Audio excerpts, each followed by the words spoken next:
Hey YouTube, it's your girl Leah, back again with another video, this time coming on here with another foundation review Friday. I'm glad you guys are liking these videos, you're enjoying them. I'm making these for you, so definitely leave any feedback you feel about my foundation review Fridays down below. Make sure you give me a big thumbs up, make sure you subscribe, make sure you follow me on Instagram at Lavon89, and let's just get started in the review.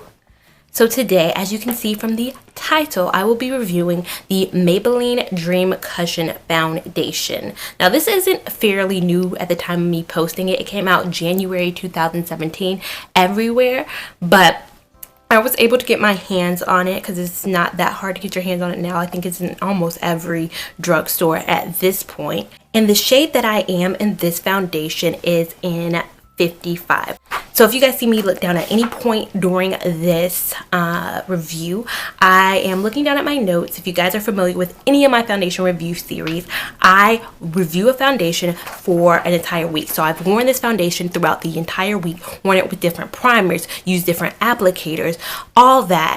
And then I come on here and let you guys know how it worked, what it worked best with, what kind of primers, what kind of skin do I think it would be best suited for, and all that, because I don't want to give you guys like a half-ass opinion of something. I want to give you guys the full, rundown. I've tested this out. I know what I'm talking about, as opposed to I'll leave some stuff in the description box, or I'm going to give you everything that I can in these however many 10 minutes that I'm on here talking to you guys. So if I look down at any point, this is what I'm looking down at.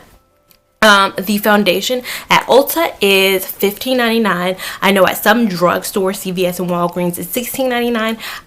If you guys watch any of my videos, get my drugstore foundations from Target, and at Target it was $12.99. So I am a big proponent throughout all my videos that you should get your foundations at a Target or Walmart. They're always cheaper. Now, of course, if you guys watching my videos, nobody sends me products. I buy these products. This is my own money because I really wanted to test this product out. Like all my other foundations that I reviewed have been products that I've had for a while, but this is the first time I've kind of bought a new one. So this is the first one I've gotten, and I plan on keeping, and you'll see why in this video.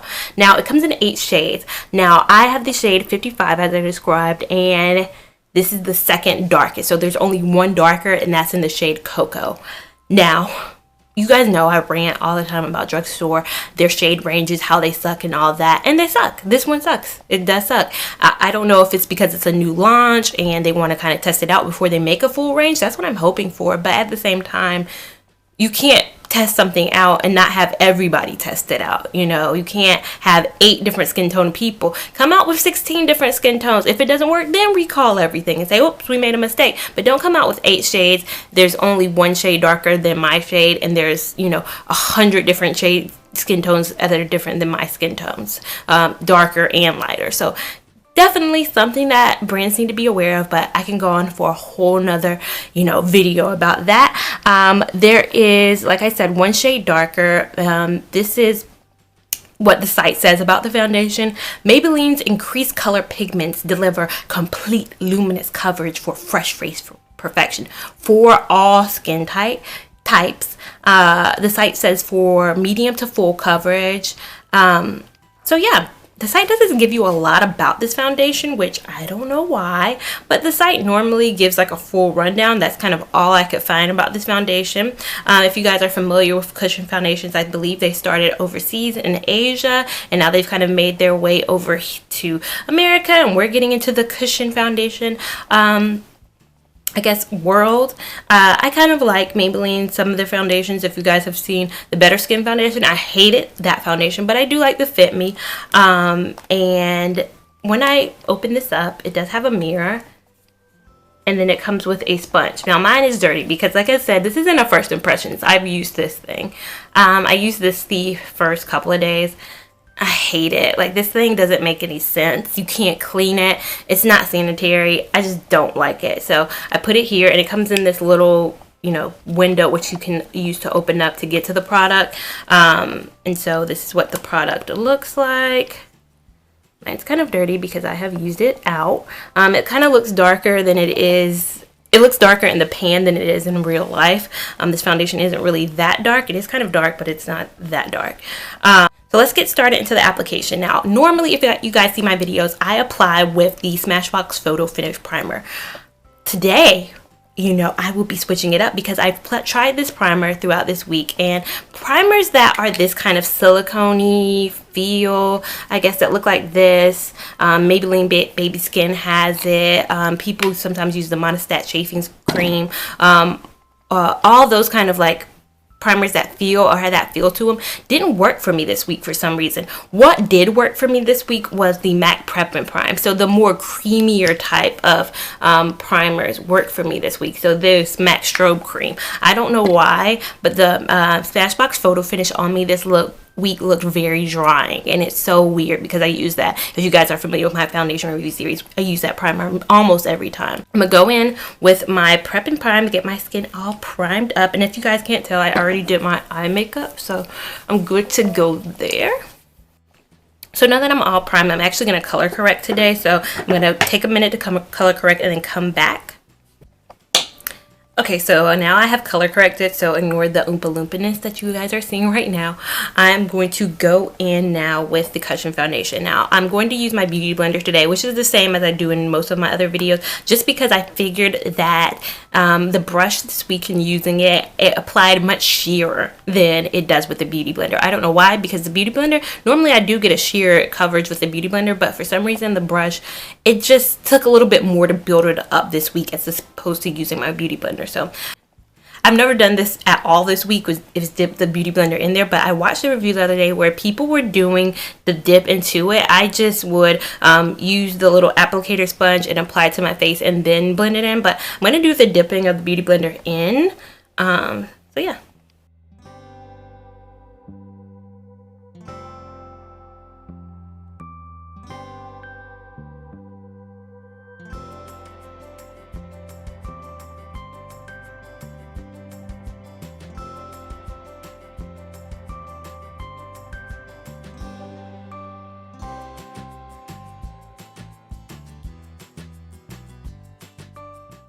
So that is it. After I applied it, I dipped the Beauty Blender into the product 3 times. So this is what it looks like after 3 times. Now the color match, I didn't realize it as hard this week as I have in reviewing it. Sometimes on camera I can see a difference in the skin tone a lot sooner. And if you can notice, I brought the foundation down to my neck, if you guys saw my application, because my neck is a whole different color than the foundation, which Maybelline, this is like the second time that I've done this.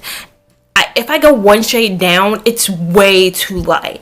And I'm not going to buy 2 foundations that cost, what, $12.99 to $15.99 to have a perfect shade. I should be able to go in the store and pick up a shade and it match me, if that makes sense, because so many people can, and I wasn't able to. But for the feel of the foundation, it feels very natural. That's one thing I'll say about this foundation.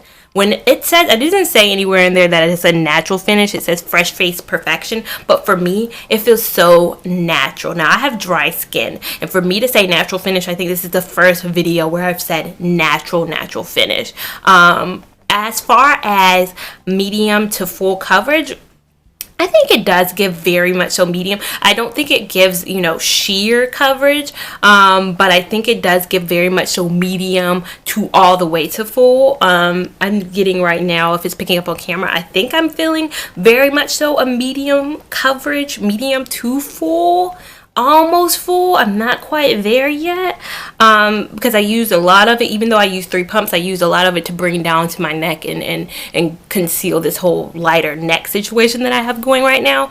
But yeah, so if you guys are seeing my skin tone right now, I do kind of look orangey, and I'm not liking that whatsoever. But yeah, I'm going to go apply the rest of my face as per usual and then come back with some more thoughts on this foundation, because I do have several thoughts on this foundation. So stay tuned. So here I am out in natural sunlight to kind of give you guys a glance of how it looks out in natural sunlight. Now, I just applied a little bit of contour, blush, highlight, and all that to kind of give you guys a sense of how I wear this on a normal not a normal natural day, but how I wear it when I'm kind of getting ready for a dressier up occasion. I do have my dress on, so I am going out today. But as far as the foundation goes, it has not settled into my fine lines, which is amazing. In wearing it throughout this week, not one day did it settle into my fine lines, which is an amazing thing. I never hardly ever have a foundation that doesn't settle into my fine line, so that's a plus for me. Also, I would have to say it definitely still looks natural. Now, me being a dry girl, it's not dewy at all, but it's not matte either, which is something I love. I don't want a foundation that's you know, too matte or too dewy. I want something that's right in the middle, and I think this foundation does a great job at being right in the middle. So yeah, I'll come back at the end of the day and kind of give you guys how it looks and then my full pros and cons on this foundation. I do have some cons. The expiration, 6-month expiration is one of those cons. The amount of product you get is one of those cons. So stay tuned for that, and I will come back with my full thoughts at the end of the day. So now I am back with my final thoughts on this foundation. Now, I'm sorry if my setup looks a little weird. My camera today decided to have the lens break on it, so now I have to film the rest of my videos today on my iPad, which is taking it back to my beginning YouTube days. But that's side point.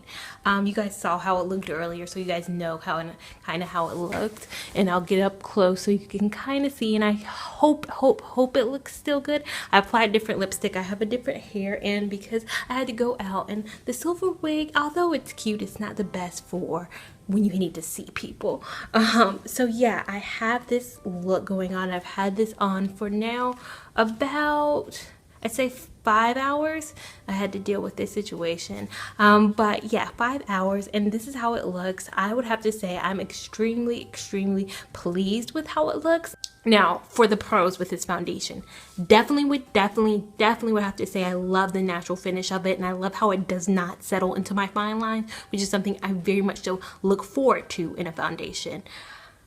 Now, as far as the cons, because the list of cons goes further than the pros. Pros, I had 2. No fine lines, natural finish. Cons, 1, shade range, off.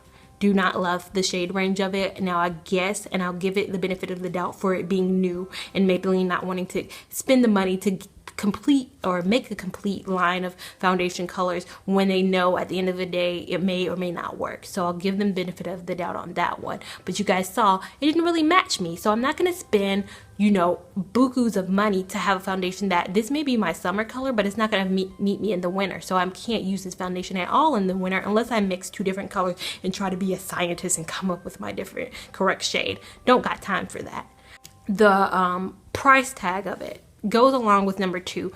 For it to be this price and not to have my shade, major fail on the part of this foundation. Number 4, I would definitely have to say this foundation is nothing to write home about. And when I say that, I mean it's nothing spectacular. It's not doing anything spectacular for that price that I just said of between $13.99 to $16.99. It's doing something nice, and it does look very natural, very good. But I have foundations just like last week when I did my L'Oreal True Match Lumi foundation, the same exact kind of look. Maybe it's not as natural and maybe it's a lot more sheer, but I like that foundation, and that foundation is only $13.99, and they definitely have a range of shades that can fit me, and this one does not fit me. And I think another con I would say, which I guess would be number 5, would definitely have to be the expiration date on this. This foundation expires after 6 months. If you look at the back of the foundation, it says it does expire after 6 months. That's something that you don't get commonly with other foundations. I think other foundations typically lasts up to a year, up to 18 months, that kind of thing. Sometimes 2 years, especially powder foundations, last so much longer. For it to last 6 months, so I guess for sanitary reasons that makes sense, but for it could dry out. It's a cushion, so I can understand the cushion at some point has to give way. But for a foundation, if they put this into a pump, maybe I could give it a chance, but I just do not think this foundation is worth the hype. Now, if you want to try a cushion foundation, and I would say give it a chance. I haven't tried the L'Oreal True Match Lumi cushion foundation just because I've heard a lot of people say maybe it's not, you know, worth the hype or whatever, but I will try it probably somewhere along the lines of this series. But if you want to try a cushion foundation, then yeah, I'd say give it a chance. But if not, I would say you can definitely skip out on it. It's definitely a miss for me. Like I said, it's nothing to write write home about. Nothing spectacular, very costly, not a good shade range. There's not that many pros that I'm saying about this foundation. If you're African American or if you have very porcelain-like skin, I probably don't think they would have your shade range out right now. So I hope you enjoy. Make sure you like, make sure you comment, make sure you subscribe, and I will see you in my next video. So if you want to see any of the other foundation review series videos, just click the playlist over to your side. And then if you want to subscribe, make sure you click my little face also to the side. Thank you so much for watching. Bye.